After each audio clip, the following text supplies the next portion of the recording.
ನಮಸ್ಕಾರ ಸ್ನೇಹಿತರೆ, ಗೃಹಲಕ್ಷ್ಮಿ ಯೋಜನೆಯ ಅಪ್ಡೇಟ್ಗೆ ನಿಮಗೆ ಸ್ವಾಗತ ಸುಸ್ವಾಗತ. ನೋಡಿ, ಸಾಕಷ್ಟು ಜನ ಫಲಾನುಭವಿಗಳು ಕಾಮೆಂಟ್ ಮಾಡಿ ಕೇಳ್ತಾನೆ ಇದ್ದಾರೆ, ಇವತ್ತೇನಾದರೂ ಗೃಹಲಕ್ಷ್ಮಿ ಯೋಜನೆಯ 11ನೇ ಕಂತಿನ ಹಣ ಜಮಾ ಆಗಿದೆಯಾ, 12ನೇ ಕಂತಿನ ಹಣ ಜಮಾ ಆಗಿದೆಯಾ, ಇಲ್ಲ ಅಂದರೆ ನಮಗೆ 11, 12ನೇ ಕಂತಿನ ಹಣ ಯಾವ ದಿನಾಂಕಕ್ಕೆ ಬರುತ್ತೆ, ಅಪ್ಡೇಟ್ ಕೊಡಿ ಅಂತ ಸಾಕಷ್ಟು ಕಾಮೆಂಟ್ಸ್ ಆದರೆ ಬರ್ತಾನೆ ಇದ್ದಾವೆ. ಇವತ್ತು ಯಾಕಂದರೆ ಗೃಹಲಕ್ಷ್ಮಿ ಯೋಜನೆಯ ಹಣದ ಕುರಿತು ನಿಮ್ಗಾದರೆ ವಿಡಿಯೋ ಮಾಡಿ ತಿಳಿಸಿರಲಿಲ್ಲ. ನೋಡಿ, ಯಾಕೆ ವಿಡಿಯೋ ಮಾಡಿ ತಿಳಿಸಿರಲಿಲ್ಲ ಏನು ಅನ್ನುವಂತಹ ಒಂದು ಕಾರಣಗಳು ಕೂಡ ಹೇಳ್ತೀನಿ. ಮತ್ತು ಗೃಹಲಕ್ಷ್ಮಿ ಯೋಜನೆ ಹಣದ ಕುರಿತು 11 ಮತ್ತು 12ನೇ ಕಂತಿನ ಹಣದ ಕುರಿತು ಕೂಡ ನಿಮಗೆ ಈ ವಿಡಿಯೋದಲ್ಲಿ ತಿಳಿಸ್ಕೊಡ್ತೀನಿ. ಎಲ್ಲರೂ ವಿಡಿಯೋ ಕೊನೆವರೆಗೂ ನೋಡಿ. ಅದಕ್ಕೆ ಮುಂಚೆ ಯಾರು ಚಾನಲ್ಗೆ ಇನ್ನೂ ಸಬ್ಸ್ಕ್ರೈಬ್ ಮಾಡ್ಕೊಂಡಿಲ್ಲ, ಈಗಲೇ ಚಾನಲ್ಗೆ ಪಟ್ ಅಂತ ಸಬ್ಸ್ಕ್ರೈಬ್ ಮಾಡ್ಕೊಳ್ಳಿ. ಮತ್ತು ವಿಡಿಯೋಗೆ ಒಂದು ಲೈಕ್ ಆದರೆ ಕೊಡಿ. ನೀವು ಕೂಡ ಸಬ್ಸ್ಕ್ರೈಬ್ ಲೈಕಿಂದ ನಿಮ್ಗೆ ಇದೇ ರೀತಿ ಕಂಟಿನ್ಯೂಸ್ ಅಪ್ಡೇಟ್ಸ್ ಆದರೆ ಸಿಗ್ತಿರುತ್ತೆ. ಈಗಾಗಲೇ ಯಾರು ಸಬ್ಸ್ಕ್ರೈಬ್ ಲೈಕ್ ಮಾಡಿ ವಿಡಿಯೋ ನೋಡ್ತಿದ್ದೀರೋ ಎಲ್ಲರಿಗೂ ನನ್ನ ಒಂದು ಹೃದಯ ಪೂರ್ವಕ ಧನ್ಯವಾದಗಳು. ಈಗಲೇ ಎಲ್ಲರೂ ಸಬ್ಸ್ಕ್ರೈಬ್ ಲೈಕ್ ಆದರೆ ಮಾಡ್ಕೊಬಿಡಿ. ನೋಡಿ, ಈಗ ನಾನು ಡೈರೆಕ್ಟಾಗಿ ಟಾಪಿಕ್ಗೆ ಬರ್ತೀನಿ. ಮೊದಲನೇದಾಗಿ ಏನಂದರೆ, ಇಲ್ಲಿ ನಿಮಗೆ ಗೃಹಲಕ್ಷ್ಮಿ ಯೋಜನೆಯ 11ನೇ ಕಂತಿನ ಹಣ 12ನೇ ಕಂತಿನ ಹಣ ಬರ್ತಿದೆಯೋ ಬರ್ತಿಲ್ವೋ ಅನ್ನುವಂತಹ ಡೌಟ್ ಆದರೆ ಎಲ್ಲರಲ್ಲೂ ಇದ್ದೇ ಇರುತ್ತೆ. ಯಾಕಂದರೆ ವೆಯ್ಟ್ ಮಾಡಿ ಎಲ್ಲ ಮಹಿಳೆಯರಿಗೆ ಸಾಕಾಗಿದೆ. ಗೃಹಲಕ್ಷ್ಮಿ ಯೋಜನೆ ಹಣ ಇವತ್ತು ಬರುತ್ತೆ, ನಾಳೆ ಬರುತ್ತೆ, ನಾಳಿದ್ದು ಬರುತ್ತೆ, ಈ ರೀತಿಯಾಗಿ ಹಣ ಬರುತ್ತೆ ಅಂತ ವೆಯ್ಟ್ ಮಾಡಿ ಫಲಾನುಭವಿಗಳಿಗಂತೂ ಸಾಕಾಗೋಗಿರುತ್ತೆ. ಅದೇ ರೀತಿಯಾಗಿ ಸರ್ಕಾರ ಕೂಡ ಮಾಡ್ತಿದೆ. ಏನು ಮಾಡುತ್ತೆ ಅಂದರೆ, ಸರ್ಕಾರ ಕೆಲವ್ರಿಗೆ ಹಣ ಜಮಾ ಮಾಡುತ್ತೆ, ಕೆಲವ್ರಿಗೆ ಹಣ ಜಮಾ ಮಾಡಲ್ಲ. ನಾವು ಈಗ ಕೆಲವರಿಗೆ ಹಣ ಜಮಾ ಮಾಡಿದಾಗ ಏನು ಮಾಡ್ತೀವಿ, ವಿಡಿಯೋ ಮಾಡಿದ್ರೆ ತಿಳಿಸ್ತೀವಿ, ನಿಮಗೆ ಗೃಹಲಕ್ಷ್ಮಿ ಯೋಜನೆಯ ಹಣ ಬರ್ತಿದೆ ಅಂತ ಆದರೆ ಹೇಳ್ತೀವಿ. ಆದರೆ ಪಾಪ ಸಾಕಷ್ಟು ಜನ ಕಾಮೆಂಟ್ಸ್ ಮಾಡ್ತಿರ್ತಾರೆ ಹಣ ಬಂದಿಲ್ಲ ಅಂತ. ಅದು ಯಾರು ತಪ್ಪು ಅಂದರೆ ಸರ್ಕಾರದ ತಪ್ಪು. ಹಣ ಕೆಲವರಿಗೆ ಜಮಾ ಮಾಡಿಬಿಡ್ತಾರೆ. ಈಗ 1,20,00,000 ಫಲಾನುಭವಿಗಳಿದ್ರೆ ಏನು ಮಾಡ್ತಾರೆ ಅಂದರೆ, ಒಂದು 5 ಲಕ್ಷ ಫಲಾನುಭವಿಗಳಿಗೆ 10 ಲಕ್ಷ ಫಲಾನುಭವಿಗಳಿಗೆ ಮಾತ್ರ ಹಣ ಜಮಾ ಮಾಡಿಬಿಡ್ತಾರೆ. ಬೇರೆ ಒಂದು ಫಲಾನುಭವಿಗಳಿಗೆ ಹಣನೇ ಜಮಾ ಮಾಡಲ್ಲ. ಆಗ ಎಲ್ಲ ಫಲಾನುಭವಿಗಳು ನಮ್ಗೆ ಹಣ ಬಂದಿಲ್ಲ ಅಂತ ಕಾಮೆಂಟ್ಸ್ ಮಾಡ್ತಾನೆ ಇರ್ತಾರೆ. ಈಗ ನಿನ್ನೆ ಕೂಡ ಇದೇ ರೀತಿ ಆಗಿದ್ದು. ನೋಡಿ, ನಿನ್ನೆ ಬಂದ್ಬಿಟ್ಟು ಈ ರೀತಿಯಾಗಿ ಕೆಲವರು ಕಾಮೆಂಟ್ ಮಾಡಿದ್ರು. ನೋಡಿ, ಇಲ್ಲಿ ನೀವು ಈ ಕಾಮೆಂಟ್ಸ್ ಅನ್ನ ನೋಡ್ಕೋಬಹುದು.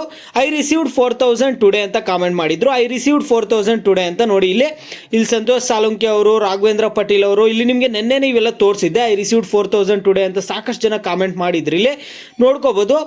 ನೋಡಿ, ಈ ರೀತಿಯಾಗಿ ಕೆಲವರು ಹಣ ಬಂದಿದೆ ಅಂತ ಕಾಮೆಂಟ್ ಮಾಡಿದ್ದಾರೆ. ನೋಡಿ, ಇಲ್ಲಿ 4,000 ಅಮೌಂಟ್ ಜಸ್ಟ್ ಬಂತು sir, today I received 4,000 amount, 4,000 received Bangalore rural. ಈ ರೀತಿಯಾಗಿ ಸಾಕಷ್ಟು ಜನ ಹಣ ಬಂದಿದೆ ಅಂತ ಕಾಮೆಂಟ್ ಮಾಡಿದ್ದಾರೆ. ಅದಕ್ಕಿಂತ ಹೆಚ್ಚಿಗೆ ಫಲಾನುಭವಿಗಳು ನಮ್ಗೆ ಹಣ ಬಂದಿಲ್ಲ ಅಂತ ಸಾಕಷ್ಟು ಜನ ಕಾಮೆಂಟ್ ಮಾಡಿದ್ದಾರೆ. ನಮ್ಗೆ ಅಮೌಂಟ್ ಬಂದಿಲ್ಲ ಅಂತ ನಿನ್ನೆನೆ ಕಾಮೆಂಟ್ಸ್ ತೋರಿಸಿದ್ದೆ. ನೋಡಿ, ನಿಮ್ಗೆ ಇವತ್ತು ಯಾಕೆ ವಿಡಿಯೋ ಮಾಡಿ ತಿಳಿಸಿರ್ಲಿಲ್ಲ ಅಂದರೆ, ಏನಾಗಿತ್ತಂದ್ರೆ, ನಿನ್ನೆ ಎಲ್ಲ ಫಲಾನುಭವಿಗಳು ಏನು ಮಾಡಿದ್ರು, ಕಾಮೆಂಟ್ ಮಾಡಿ ತಿಳಿಸ್ತಿದ್ರು ವಿಡಿಯೋ ಕೆಳಗಡೆ ಹಣ ಬರ್ತಿಲ್ಲ ಅಂತ. ಆಗ ಸಾಕಷ್ಟು ಜನ ಅದರಲ್ಲಿ ಏನಾಗ್ತಿತ್ತಂದ್ರೆ ಹಣ ಬರ್ತಿಲ್ಲ ಅಂತ ಹೇಳ್ತಿದ್ರು. ಕೆಲವರಾದ್ರೂ ಹಣ ಬಂದಿದೆ ಅಂತ ನಿನ್ನೆ ಹೇಳಿದ್ರು, ಕಾಮೆಂಟ್ ಮಾಡಿ ತಿಳಿಸ್ತಿದ್ರು. ಓಂ ಶ್ರೀ ಕೊಲ್ಲೂರು ಮೂಕಾಂಬಿಕಾ ಜ್ಯೋತಿಷ್ಯರು ಪ್ರೀತಿಯಲ್ಲಿ ಕಿರಿಕಿರಿ, ಮದುವೆ ಸಮಸ್ಯೆ, ಗಂಡ ಹೆಂಡತಿ ಕಿರಿಕಿರಿ, ಅತ್ತೆ ಸೊಸೆ ಜಗಳ, ಶತ್ರುಗಳ ನಾಶ, ಮಹಿಳೆಯರ ಗುಪ್ತ ಸಮಸ್ಯೆಗೆ ವಿಶೇಷ ಪರಿಹಾರ ಆದ್ರೆ ಮಾಡಿಕೊಡ್ತಾರೆ. ನೀವು ಇಲ್ಲಿ ಕೆಳಗಡೆ ಸ್ಕ್ರೋಲ್ ಆಗ್ತಿರುವಂತಹ ನಂಬರ್ಗಾದ್ರೆ ಕರೆ ಮಾಡಿ. ಇವತ್ತು ನೋಡೋದಾದ್ರೆ ಹಣ ಬಂದಿದೆ ಅಂತ ಯಾವ ಫಲಾನುಭವಿಗಳು ಕಾಮೆಂಟ್ ಮಾಡಿಲ್ಲ. ಯಾಕಂದ್ರೆ ಇವತ್ತು ಗೃಹಲಕ್ಷ್ಮಿ ಯೋಜನೆಯ ಹಣನೇ ಜಮಾ ಆಗಿಲ್ಲ. ನಿನ್ನೆ ಕೆಲವರಿಗೆ ಹಣ ಜಮಾ ಮಾಡಿಬಿಟ್ಟು ಬಿಟ್ಬಿಟ್ಟಿದ್ದಾರೆ ಸರ್ಕಾರ. ಈಗ ನೋಡಿದ್ರೆ ಮತ್ತೆ ಹಣ ಜಮಾ ಮಾಡಿಲ್ಲ. ಇವತ್ತು ಸಾಕಷ್ಟು ಜನ ಫಲಾನುಭವಿಗಳು ಕಾಮೆಂಟ್ ಮಾಡಿದ್ರು. ಕೆಲವ್ರಿಗೇನೋ ಅನ್ನಭಾಗ್ಯ ಯೋಜನೆಯ ಹಣ ಪೆಂಡಿಂಗ್ ಇರೋ ಹಣ ಏನೋ ಜಮಾ ಮಾಡಿದಾರಂತೆ ಇವತ್ತು. ಓಕೆನಾ, ಅನ್ನಭಾಗ್ಯ ಯೋಜನೆಯ ಹಣ ಜಮಾ ಆಗಿದೆ ಅಂತೆ. ಮತ್ತೆ ಗೃಹಲಕ್ಷ್ಮಿ ಯೋಜನೆ ಹಣ ನಿನ್ನೆ ಪ್ರೋಸೆಸ್ ಸ್ಟಾರ್ಟ್ ಆಯಿತು. ನಿನ್ನೆ ಕೆಲವರಿಗೆ ಹಣ ಜಮಾ ಆಗೋದಕ್ಕಾದ್ರೆ ಸ್ಟಾರ್ಟ್ ಆಯಿತು. ಇವತ್ತು ನೋಡಿದ್ರೆ ಮತ್ತೆ ಗೃಹಲಕ್ಷ್ಮಿ ಯೋಜನೆಯ ಹಣ ಆದರೆ ಜಮಾ ಆಗ್ತಿಲ್ಲ, ಮತ್ತೆ ಸ್ಟಾಪ್ ಆಗಿದೆ.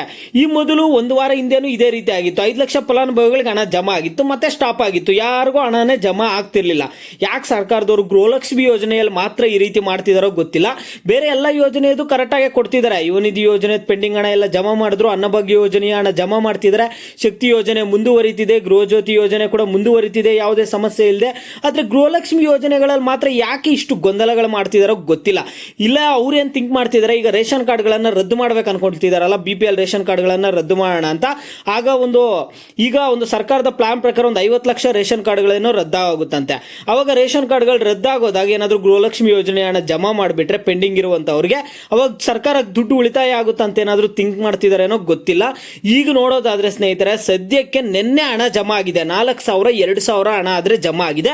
ಈಗ ಹಣ ಜಮಾ ಆಗ್ತಿದೆಯಾ ಇಲ್ಲ ಅಂತ ಒಂದು ಕ್ಲಾರಿಟಿ ಸಿಗಬೇಕಂದ್ರೆ ನೀವು ಈ ಒಂದು ಕೆಲಸ ಮಾಡಬೇಕಾಗುತ್ತೆ. ಪ್ರತಿಯೊಬ್ಬರು ವಿಡಿಯೋಗೆ ಲೈಕ್ ಮಾಡಿಬಿಟ್ಟು ಕಾಮೆಂಟ್ ಮುಖಾಂತರ ತಿಳಿಸಿ, ಹಣ ಬಂದಿದೆಯಾ ಬಂದಿಲ್ವಾ, 11ನೇ ಕಂತಿನ ಹಣ 12ನೇ ಕಂತಿನ ಹಣ ಬಂದಿದೆಯಾ ಬಂದಿಲ್ಲ ಅನ್ನೋದನ್ನ ಪ್ರತಿಯೊಬ್ಬರು ವಿಡಿಯೋಗೆ ಲೈಕ್ ಮಾಡಿಬಿಟ್ಟು ಕಾಮೆಂಟ್ ಮಾಡಿ, ಬಂದಿದೆಯಾ ಬಂದಿಲ್ಲ ಅನ್ನೋದನ್ನ ಪ್ಲೀಸ್.